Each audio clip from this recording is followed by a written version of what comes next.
எனதன்பு நேயர்களுக்கு எனதினிய வணக்கம். நம்ம இன்னைக்கு வீடியோ பதிவுக்கு முழுமையா போறதுக்கு முன்னாடி முருகரை மனதார வணங்கிட்டு வீடியோ பதிவுக்குள்ள போகலாங்க. ஓ முருகா போற்றி, ஓ முருகா போற்றி, ஓ முருகா போற்றி. எனைக்காக்கும் முருகனே போற்றி. நல்லதே நடக்கும், நல்லது மட்டும்தான் நடக்கும். மிதுனம் ராசிக்கார நேயர்களுக்கு, நம்மளோட மிதுனம் ராசிக்காரங்க முயற்சிக்கு பெயர் போனவங்க. அடுத்தவங்க செய்ய முடியாதுன்னு ஒதுக்கி வச்ச காரியத்தை கூட அழகா திட்டம் தீட்டி முயற்சி பண்ணி அந்த காரியத்துல வெற்றி அடையக்கூடியவங்களாம் இவங்க இருக்காங்க. வெள்ள மனசுக்கு சொந்தக்காரங்களா இவங்க இருக்காங்க. இவங்க எல்லாரையும் சீக்கிரமா நம்பிடுவாங்க. இவங்களை பொறுத்த வரைக்கும் தான் மட்டும் நல்லா இருக்கணும் அப்படிங்கிற சுயநலம் கிடையாதுங்க. தன்னை சுத்தி இருக்கிற எல்லோருமே நல்லா இருக்கணும் அப்படிங்கிற பொதுநல குணத்தோட இவங்க வாழ்ந்துகிட்டு இருக்காங்க. நம்மளுடைய மிதுன ராசி காலச்சக்கரத்தின் 3வது ராசி. நம்மளுடைய மிதுன ராசியின் அதிபதி புதன் பகவான். மிருகசீரிசம் நட்சத்திரம் 3, 4 பாதங்கள், திருவாதிரை நட்சத்திரம் 1, 2, 3, 4 பாதங்கள், புனர்பூசம் நட்சத்திரம் 1, 2, 3 பாதங்களில் பிறந்தவங்க இந்த மிதுன ராசியை சேர்ந்தவங்க. இந்த மிதுன ராசிக்காரர்களை நாம பார்த்தா இவங்க இயல்பாகவே மிகவும் புத்திசாலிகள், சிறந்த சிந்தனையாளர்கள் மற்றும் பேச்சாற்றல் மிக்கவங்க. புதனின் ஆதிக்கம் இருக்கிறதுனால இவங்களுக்கு எப்போதும் ஏதாவது ஒன்றை கற்றுக்கொள்ள வேண்டும் என்ற ஆர்வம் இருந்து கொண்டே இருக்கும். இவர்களிடம் ஒரு விஷயத்தை கொடுத்தா அதை பல கோணங்களை சிந்தித்து மிக சிறப்பாக செய்து முடிக்கும் திறமை கொண்டவங்களா இவங்க இருப்பாங்க. எப்பேற்பட்ட சூழ்நிலையாக இருந்தாலும் அதற்கேற்ப தங்களை மாற்றிக்கொள்ளும் தன்மை இவர்களுக்கு இருக்கு. யாரிடம் எப்படி பேச வேண்டும், எப்படி பழக வேண்டும் என்ற சூட்சமம் இவங்களுக்கு மிகவும் நன்றாகவே தெரியும். மனிதர்களிடம் இப்போதெல்லாம் மக்கள் எப்படி இருக்கிறார்கள் அப்படின்னா, மற்றவர்களின் கஷ்டங்களை பார்த்து விலகி செல்றவங்களே அதிகமாயிருக்காங்க. ஆனா மிதுனராசிக்காரங்க அப்படி கிடையாது. இவங்க மற்றவர்களின் மனநிலையை எளிதில் புரிந்து கொண்டு அவர்களுக்கு ஏற்றவாறு ஆறுதல் கூறதுல வல்லவர்களா இருக்காங்க. இவங்க குடும்பத்தின் மீது மிகவும் பாசம் கொண்டவங்களா இருக்காங்க. தனக்கு 1000 கஷ்டம் இருந்தாலும் அதை வெளியே காட்டிக்கொள்ளாம தன் குடும்ப உறவுகள் மற்றும் நண்பர்களை எப்போதும் மகிழ்ச்சியா வச்சிருக்க வேண்டும் அப்படின்னு இவங்க நினைப்பாங்க. அதற்காக இரவும் பகலும் அயராது இவங்க உழைப்பாங்க. இவர்களை நண்பர்களாகவோ அல்லது வாழ்க்கை துணையாகவோ பெற்றவங்க உண்மையிலும் அதிர்ஷ்டசாலிகள். இப்படி இவர்களை பற்றி சொல்லிக்கொண்டே போகலாம். ஆனா இவர்களிடம் சில குறைகளும் இருக்கு. அந்த குறைகளை நீங்க திருத்தி கொண்டா வாழ்க்கையில மிகப்பெரிய வெற்றியை நீங்க அடையலாம். மிதுன ராசிக்காரர்களிடம் உள்ள மிகப்பெரிய குறை என்னன்னு பார்த்தீங்கன்னா அதீத சிந்தனை மற்றும் முடிவெடுக்கிறதுல ஏற்படும் குழப்பம். ஒரு விஷயத்தை பத்தி அளவுக்கு அதிகமா சிந்தித்து தங்கள் மனதை தாங்களே குழப்பிக் கொள்றாங்க. ஒரு முடிவை எடுத்தா அந்த முடிவுல நிலையாக நிற்க முடியாம இவங்க தவிக்கிறாங்க. இது சரியா அல்லது அது சரியா என்று இருவேறு மனநிலையில இவங்க தத்தளிப்பாங்க. இதனால பல நல்ல வாய்ப்புகளை கூட இவங்க தவற விடுறதுண்டு. அதே போல இவங்களுக்கு முன்கோபம் சற்று அதிகமா இருக்கும். யாராவது இவங்களை காயப்படுத்தும்படி பேசிட்டா அதை உடனே மறந்துவிட முடியாம அதையே நினைச்சு மன உளைச்சலுக்கு இவங்க ஆளாகிறாங்க. இந்த குணத்தால் பல நேரங்கள்ல தங்களுக்கு தாங்களே மன அமைதியை கொடுத்து கொள்றாங்க. அதனால மிதுன ராசிக்காரர்களே, நீங்க எல்லாவற்றையும் உங்க மனசுக்குள்ள போட்டு குழப்பிக்கொள்ள வேண்டாம். எது நடந்தாலும் அது கடவுளின் விருப்பம் அப்படின்னு உங்கள் கடமையை மட்டும் சரியா செஞ்சுக்கிட்டு வாங்க. அனைவருக்கும் வணக்கங்க. நீங்க இந்த 3 இடங்களுக்கு மட்டும் தவறுதலாக கூட செல்ல வேண்டாங்க. உங்களுக்கான நேரம் ரொம்பவும் குறைவாயிருக்கு. ஏன்னா நீங்க இந்த 3 இடங்களுக்கு போனீங்கன்னா எதிர்பாராத விபத்துக்கள் ஏற்பட்டு நீங்களும் உங்கள் குடும்பமும் பல சிரமங்கள்ல சந்திக்க நேரிடுங்க. குறிப்பா இந்த மாதத்துல ராகு கேதுக்கள் தங்கள் உக்கிர ரூபத்தை எடுப்பாங்க. இந்த மாதத்துல கோடை காலத்துல வெயில் ரொம்பவும் அதிகமாயிருக்கும். வளி மண்டலத்துல வெப்பம் எப்படி இருக்குதோ அதே போல இந்த நேரத்துல ராகு கேதுக்களும் அதே அளவு வெப்பத்தோட தங்கள் உக்கிர ரூபத்தை எடுப்பாங்க. நீங்க இந்த இடங்களுக்கு செல்ல வேண்டாம். ஒருவேளை நீங்க சென்றால் நீங்க நிறைய இழக்க நேரிடுங்க அப்படின்னு நீங்க தெளிவா புரிஞ்சுக்கோங்க. உங்களோட வாழ்க்கை உங்க கையில தாங்க இருக்கு. நீங்க செல்லக்கூடாத இடங்கள் எவை, நீங்க அந்த இடங்களுக்கு போனா உங்களுக்கு எப்படி நஷ்டம் ஏற்படும் என்பது பற்றி நாம தெளிவா தெரிஞ்சுக்க போறோங்க. இதை தெளிவா தெரிஞ்சுக்கணும் அப்படின்னா இந்த காணொளிய பொறுமையாகவும் நிதானமாகவும் நீங்க தனியாக உட்காரவில்லை அப்படின்னாலும் எங்கும் கடந்து செல்லாம கடைசி வரைக்கும் கேட்க முயற்சி பண்ணுங்க.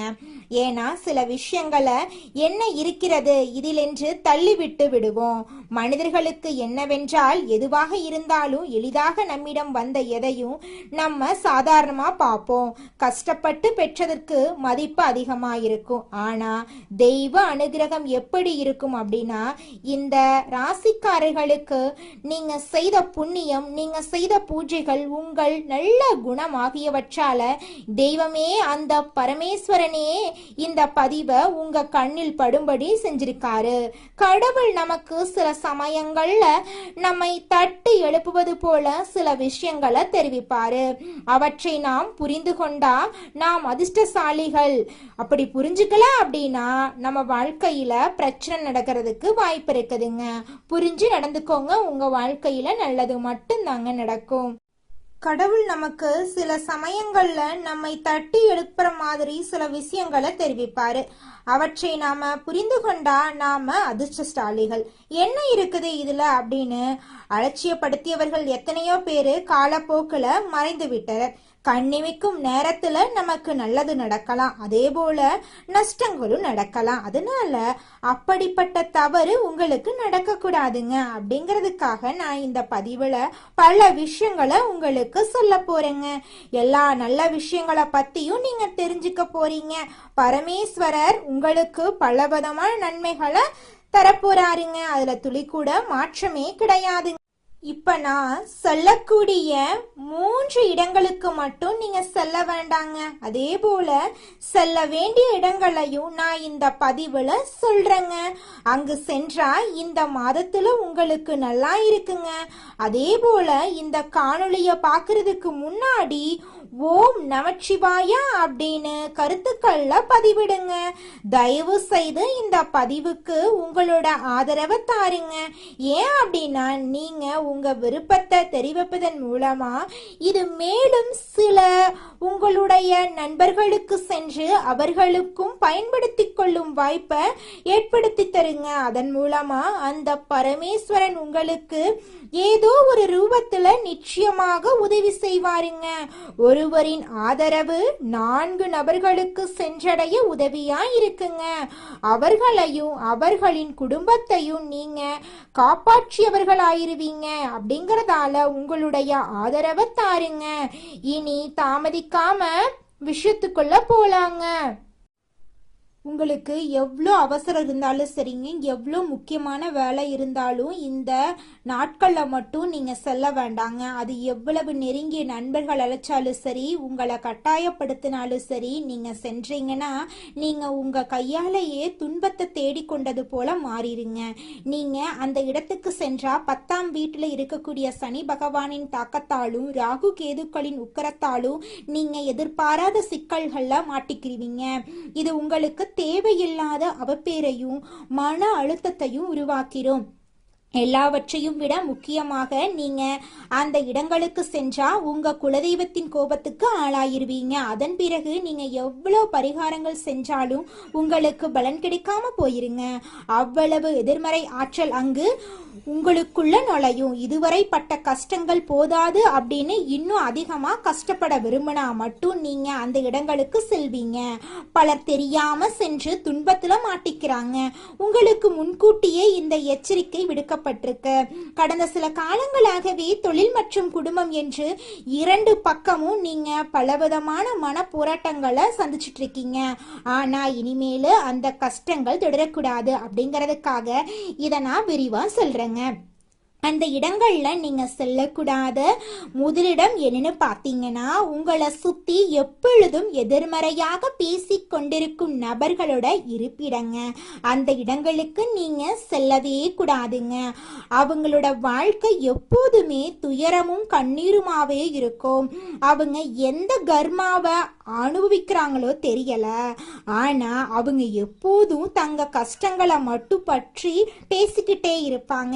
என் வாழ்க்கை முடிஞ்சிருச்சு, எனக்கு யாருமே கிடையாது, எனக்கு மட்டும் ஏன் இப்படி நடக்குது, நான் அழிந்து போக போறேன் அப்படின்னு எப்போதுமே விரக்தியாகவே பேசுவாங்க. அவர்கள் நல்லவர்களாயிருக்கலாம், ஆனா அவர்களின் வார்த்தைகள்ல உள்ள எதிர்மறை ஆற்றல் மிகவும் வலுவாயிருக்கு. நீங்க மற்றவர்களின் கஷ்டங்களை கேட்டு சீக்கிரமே மனவிறங்கி விடுவீங்க. நீங்கள் அவர்களிடம் சென்று ஆறுதல் கூறலாம் அப்படின்னு நினைச்சு அவர்களின் அருகில் அமர்ந்து பேசினா அவர்களின் அந்த எதிர்மறை ஆற்றல் உங்களை எளிதாக தொற்றிக்கொள்ளும். உங்களின் மனநிலையும் அப்படியே மாறி உங்களை அறியாமலேயே உங்களுக்குள்ள ஒருவித விரக்திய பயத்தையும் கொண்டு வந்துருங்க. ஏற்கனவே 10ஆம் வீட்டுல சனி இருக்கிறதுனால உங்களுக்கு வேலை பளுவும் மன அழுத்தமும் அதிகம் இருக்கும். இந்த நிலையில இந்த எதிர்மறை மனிதர்களிடம் பழகிறது உங்கள் நிலைமைய மேலும் மோசமா ஆக்கிருங்க. தயவு செஞ்சு இந்த காலகட்டத்துல நீங்க இந்த நபர்கள் கிட்ட பேச வேண்டாம். அவர்களை தொலைபேசியில் கூட நீங்க தொடர்பு கொள்ள வேண்டாம். அவர்களிடமிருந்து முழுமையாக விலகி இருக்கிறது உங்களுக்கு ரொம்பவும் நல்லதுங்க. அடுத்ததாக நீங்க செல்லக்கூடாத 2வது இடத்தை பொறுத்தவரை இது மிகவும் ஆபத்தான இடங்க. இந்த காலகட்டத்துல வெயில் சுட்டரிக்கும் அப்படிங்கறதால உங்களோட நண்பர்களோ இல்லைனா உங்களோட உறவினர்களோ நீர்நிலைகள் உள்ள இடங்களுக்கு சுற்றுலா செல்ல உங்களை அழைக்கலாம். அருவிகளுக்கு போலாம், குளங்களுக்கு போலாம், ஆழமான ஏரிகளுக்கு போலாம், ஆறுகளுக்கு போலாம் அப்படின்னு சொல்லுவாங்க. அந்த இடங்களுக்கு நீங்க இந்த காலகட்டத்துல சென்றீங்கன்னா சந்தோஷமா இருக்கலாம்னு சொல்லுவாங்க. மன அழுத்தம் குறையுன்னு சொல்லுவாங்க. அவங்க உங்களை வற்புறுத்துவாங்க. ஆனா இப்போது நான் குறிப்பிட்ட இந்த காலத்துல மட்டும் நீங்க அப்படிப்பட்ட நீர்நிலைகளுக்கு செல்லாம இருக்கிறது உங்களுக்கு பாதுகாப்பானதுங்க. ஏன்னா பார்க்க மிகவும் அமைதியாக தோன்றும் அந்த இடங்கள் எல்லாம் நீரின் அடியில என்ன பெரிய ஆபத்து காத்துக்கிட்டு இருக்கு அப்படிங்கிறது யாருக்குமே தெரியாது. நீங்க அந்த இடங்களுக்கு சென்றா ராகு கேதுக்களின் ஆதிக்கத்தால எதிர்பாராத விபத்துக்கள் நடக்க அதிகமா வாய்ப்பு இருக்கு. பாசி படிந்த வழுக்கும் பாறைகள்ல கால் தவறி விழுறது அல்லது ஆழம் தெரியாம நீர்ல இறங்கி சூழ்கள்ல சிக்கிக் கொள்றது போன்ற மோசமான விபத்துக்கள் நடக்கலாம். அதனால இந்த காலகட்டத்துல நீங்க சுற்றுலா போறத தவிர்ப்பது நல்லதுங்க. இந்த குளிர்ந்த சூழ்நிலைய உங்களுடைய வீட்டிலேயே உருவாக்கி வீட்டிலேயே இந்த காலநிலைய கலைக்கிறது ரொம்பவும் நல்லதுங்க.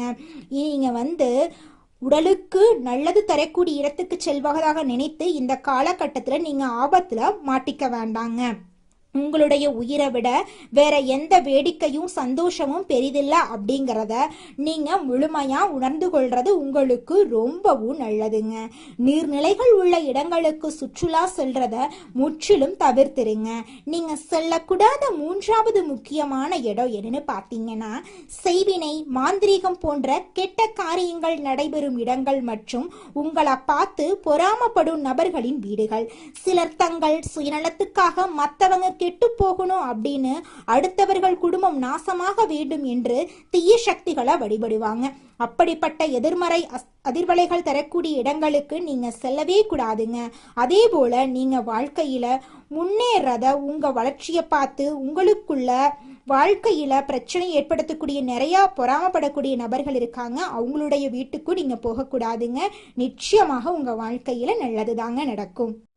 பொறாமைப்படும் உங்களுடைய உறவினர்கள், நண்பர்கள் சிலர் உங்க வட்டத்திலேயே இருப்பாங்க. அவங்க வெளியே உங்ககிட்ட நல்லா சிரிச்சு பேசினாலும் அவங்க கொடுக்கும் ஒவ்வொரு பொருளிலும் அவர்களின் வன்மம் இருக்கும். அப்படிப்பட்டவர்களின் வீடுகளுக்கு இந்த மாதத்துல நீங்க செல்லக்கூடாதுங்க. அவர்களோட வீட்டு வாசப்படியை கூட நீங்க மிதக்க கூடாது.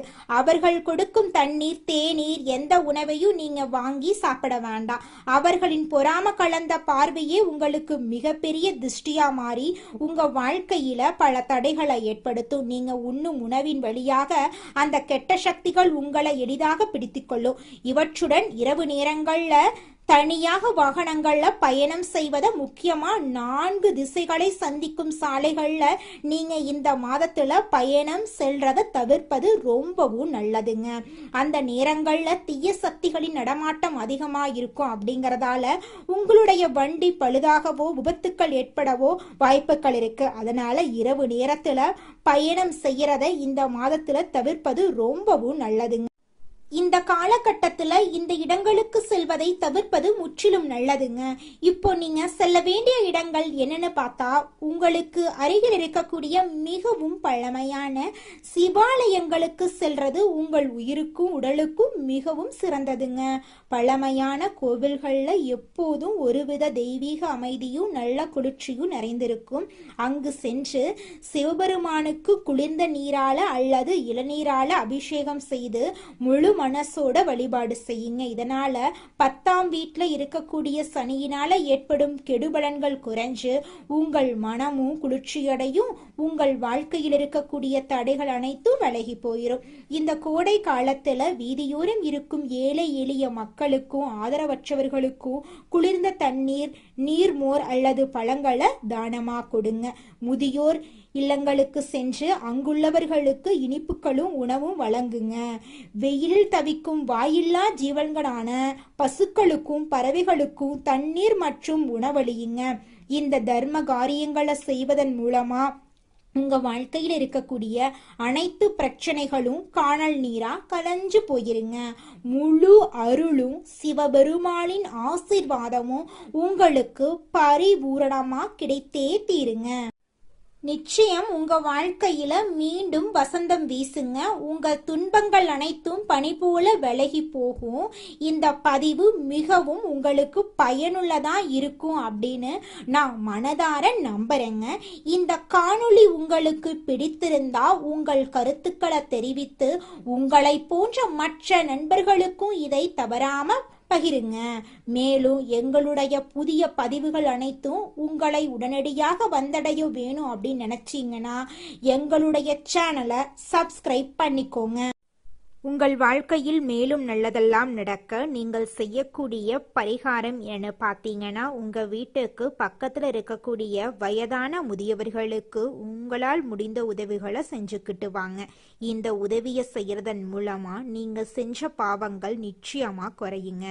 உதவி செய்யணும் அப்படிங்கிறதுக்காக நீங்க ஆயிரக்கணக்கில் லட்சக்கணக்கில் பணம் செலவு பண்ணணும் அப்படிங்கிற அவசியம் கிடையாதுங்க. உங்களால் முடிஞ்ச அளவுக்கு ஒரு வேளை முதியவர்களுக்கு உணவு வாங்கி கொடுத்தா கூட போதுங்க.